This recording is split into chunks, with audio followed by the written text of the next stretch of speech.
नमस्कार दोस्तों, आज का जो डिस्कशन हम करेंगे कि क्या डिफरेंस होता है प्रेगाबिलिन मेडिकेशन में और गाबापेंटिन मेडिकेशन में। सो बेसिकली आपको समझना पड़ेगा ये दोनों एक ऐसी मेडिकेशन है जो कि एंटी एपिलेप्टिक और एंटी कन्वल्सेंट मेडिकेशन है, जिसे बेसिकली सीजर्स में इस्तेमाल किया जाता है। मीन सीजर वेरी कर सकते हैं, चाहे वो फोकल सीजर हो यानी मिर्गी में एक ये दवाई जो होती है जिसका इस्तेमाल किया जाता है ये दोनों मेडिकेशंस का। इवन आप देखेंगे न्यूरोपैथिक पेन में यानी जो नसों में दर्द रहता है तो पेशेंट्स को, तो इस दौरान ये दोनों मेडिकेशन का एक काफ़ी अच्छा रोल प्ले होता है। इवन अगर हम इनके दोनों के बीच में डिफरेंस देखें तो प्रेगाबिलिन एक ऐसा मेडिकेशन है जिसे बेसिकली न्यूरोपैथिक पेन में इस्तेमाल किया जाता है। ऑन द अदर हैंड अगर हम गाबापेंटिन की बात करें तो जिसे कि अगर आप देखेंगे कि इसे सीजर्स के दौरान इस्तेमाल किया जाता है। सीजर्स डिफ़र कर सकता है और इवन आप देखेंगे कि गाबापेंटिन के अंदर जो हर्पीज ज़ॉइस्टर के कारण जो नर्व डैमेज आ जाता है तो उसमें भी गाबापेंटिन को इस्तेमाल किया जा सकता है।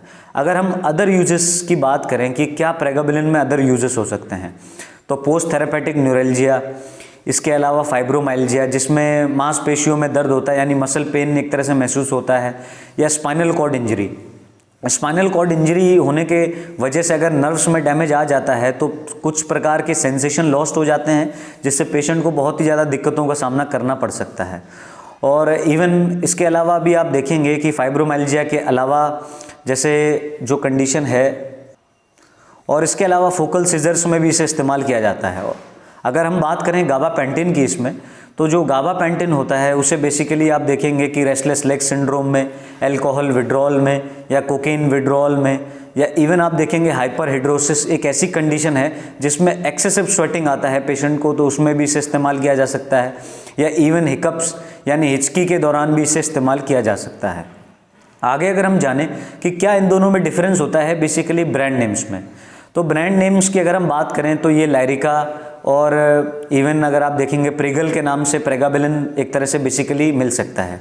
इसके अलावा बहुत सारे ब्रांड नेम्स मिल सकते हैं।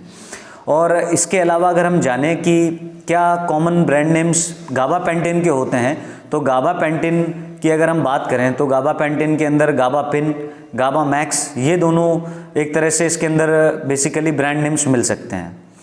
आगे अगर हम जानें कि जो तीसरा पॉइंट है कि प्रेगाबिलिन एब्जॉर्ब फास्टर होता है या गाबापेंटिन, तो अगर हम देखते हैं कि प्रेगाबिलिन जो होता है वो इसके अंदर एब्जॉर्प्शन बहुत ही क्विकली हो जाता है, इसीलिए ये इसका जो पीक कंसंट्रेशन होता है वो 1 ही घंटे विदिन हार ये एक तरह से पहुंच जाता है अपने हाईएस्ट पोटेंशियल में। और अगर गाबापेंटिन की बात करें तो ये लगभग 3 to 4 हार्स हमको देखने को मिल सकता है।